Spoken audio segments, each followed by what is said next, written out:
باقی جو بات یہ ہے کہ قربانی کا جانور کیسا ہونا چاہیے، تو قربانی کے جانور میں جو ہے نا 4 عیب نہیں ہونا چاہیے، جو حضور صلی اللہ علیہ وآلہ وسلم نے ہاتھ کے اشارے سے ایسی انگلیاں اٹھا کر حدیث پر میں بیان فرمائیے کہ یہ 4 عیب نہیں ہونے چاہیے قربانی کے جانور میں۔ اس میں پہلے نمبر پہ ہے الاوراء بین آورو، کھانا جانور۔ ابھی اس میں علماء فرماتے ہیں کہ جو تھوڑا بہت ہونا تو چلو وہ تو چل جائے گا، لیکن بالکل ہی ایک سائڈ سے جو ہے نا وہ بلائنڈ اور مکمل ہی جو ہے نا اس کو کچھ نظر ہی نہیں آ رہا ہو ایک سائڈ سے، تو یہ اس پارٹ میں آتا ہے۔ اور یہ اس جانور پہ جو ہے نا یہ پہلے نمبر پہ اشارہ، جو پہلے انگلی سے اشارہ بیان فرمایا کہ اس طرح کا جو جانور ہے اس میں یہ عیب ہے اور اس پہ جو ہے نا قربانی نہیں ہوگی، یعنی یہ شرط ہے، اس میں پہلی شرط یہی ہے۔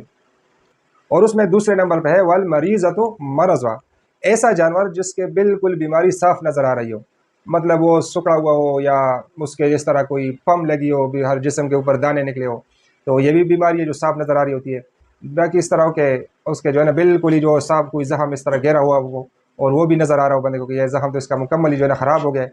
تو وہ بھی نظر آ رہا، تو اس طرح کے جانور سے بھی جو ہے نا اجتناب کرنا چاہیے، یہ جانور نہیں لینا چاہیے قربانی، یہ بھی شرط ہے، یہ دوسری شرط ہے۔ تیسرا جو شرط ہے نا وہ ہے والدجاء بین ذلوا، یعنی ایسا لنگڑا جس کا بالکل ہی پتہ چل رہا ہو کہ یار یہ جانور لنگڑا ہے، یا بالکل ہی ایک سائڈ پہ ٹیڑھا ٹیڑھا ہو کے چل رہا ہو، تو اس جانور سے بھی یہ تیسری نشانی ہے کہ یہ جانور بھی نہیں لینا چاہیے قربانی کے لیے، اس سے ہی منع فرمایا گیا ہے۔ ایک تو وہ نا کہ چلو تھوڑا بہت کوئی جو ہے نا ڈنگا بنگا جا رہا ہو تو وہ نہیں، وہ لنگڑا کے حساب سے نہیں آئے گا، بالکل ہی جو ہے نا صاف نظر آ رہا ہو کہ یار یہ جانور لنگڑا ہے یا اس کی جو ہے نا ٹانگ ٹوٹی ہوئی ہے،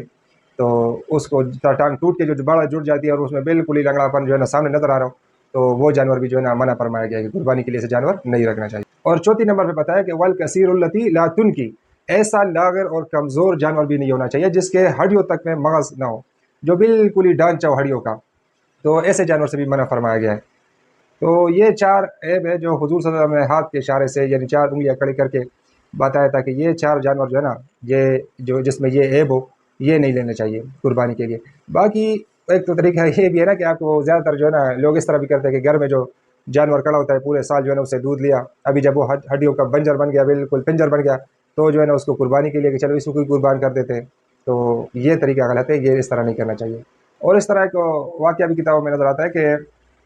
جب لوگوں نے حضرت برا رضی اللہ تعالیٰ عنہ سے پوچھا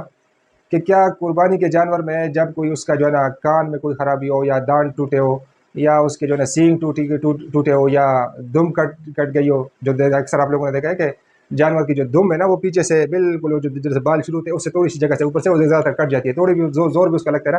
تو وہ کٹ جاتے ہیں، تو کیا وہ لوگوں نے پوچھا حضرت برا رضی اللہ عنہ سے کیا اس طرح کے جانور بھی قربانی جو ہے نا ہو سکتی ہے؟ تو آپ نے فرمایا کہ اگر آپ کو خود کوئی جانور پسند نہیں ہے تو اسے مت کھاؤ، اسے مت خریدو، لیکن لوگوں کے لیے سختی نہ بناؤ کہ لوگوں کے لیے سختی اب بنا دو۔ باقی یہ 4 خامیاں تھیں جو حضور نے ہمیں بتائی، ان سے بچو تو بہتر ہے۔ باقی کوئی اگر اس کو لینا چاہے تو لے، نہ لینا چاہے تو نہ لے، لیکن حکم نہیں بنانا آخری جو ہے نا وہ نہیں دینی کہ یار یہ حرام ہے تو یہ حلال ہے، اپنی طرف سے جو ہے نا حلال حرام نہیں کرنی اس چیز کو۔ باقی جانوروں کے عمر کے حوالے سے جو ہے نا بات تو وہ جو حضور نے ہمیں بتایا گیا تو وہی ہے، اس میں جو بیڑ ہے تو وہ تو جو ہے نا اگر قریبی ہو بالکل ہی جو ہے نا دودھ پینے والا نہ ہو، لیکن اس کے اگر کٹ ٹھیک ہے، تو اگر 1 سال کے جو جانور ہیں ان کے درمیان میں ان کو کھڑا کر دو تو وہ بالکل ہی جو ہے نا بچہ نظر نہ آئے، ان کے برابر کا معلوم ہوئے، تو اس پہ بھی جو ہے نا قربانی جائز ہے، یعنی اس کو آپ قربان کر سکتے ہو، لیکن بالکل ہی چھوٹا نہ ہو۔ باقی بکری ہے، گائے ہے، اونٹ ہے، تو گائے بکری کے لیے 1 سال ہے، گائے کے لیے 2 سال اور اونٹ کے لیے 5 سال۔ یہ ہے کہ گائے، بیل، بکری، اونٹ وغیرہ ان سب کا مسنہ ہونا ضروری ہے، تو علماء نے ان مسنہ کا مطلب یہی نکالا ہے کہ بکری جو ہے نا اس کی عمر 1 سال ہونا چاہیے اور جو گائے ہے اس کی 2 سال، اونٹ 5 سال، اور غلط یہ بھی نہیں ہے کیونکہ مسنہ عربی زبان کا لفظ ہے اور اس کو عربی میں مسنہ جو کہتے ہیں نا وہ عمر کو کہتے ہیں۔ تو باقی ابن عمر رضی اللہ تعالیٰ عنہ نے جو بتا دیا کہ سلیون وما سعائدہ، یعنی 2 دانتا یا اس سے زیادہ، تو وہ بہتر ہے، اس سے ختم ہی ہو گیا ہر چیز۔ باقی اس طرح کے ہوتے ہیں کہ کوئی جانور ایسے بھی ہوتے ہیں کہ جو 2 سال کے پورے ہو جائے، کوئی گائے وغیرہ، لیکن اس کے دانت نہیں نکلتے، تو اس حوالے سے بھی پھر علماء کہتے ہیں کہ اگر اس کا مالک کہے کہ یہ 2 سال کا پورا ہے تو اس پہ بھی قربانی ہو سکتی ہے، لیکن مالک کا مسلمان ہونا بھی ضروری ہے، جو آج کل منڈیوں میں تو بالکل ہی نہیں ملتے مسلمان۔ تو باقی جو ہے نا اگر آپ کو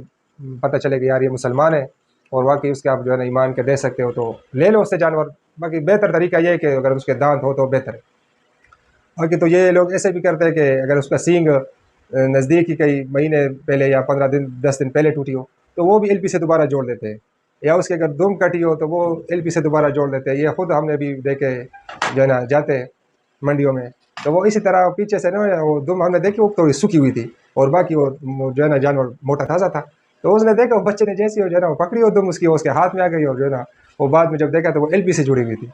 تو اس طرح کے مسلمان ہو تو پھر آپ کو بتائے کہ یہ 2 سال کا یا 2 مہینے کا یا 1 دن کا کم ہے. وہ تو اگر سال کا جانور بھی ہوگا تو سیدھا آپ کو بتا دے گا کہ بھائی 2 سال کا پورا لے جاؤ. تو بہتر یہ ہے کہ اگر اس کے دانت ہو تو دانت دیکھ لو تو بہتر ہے.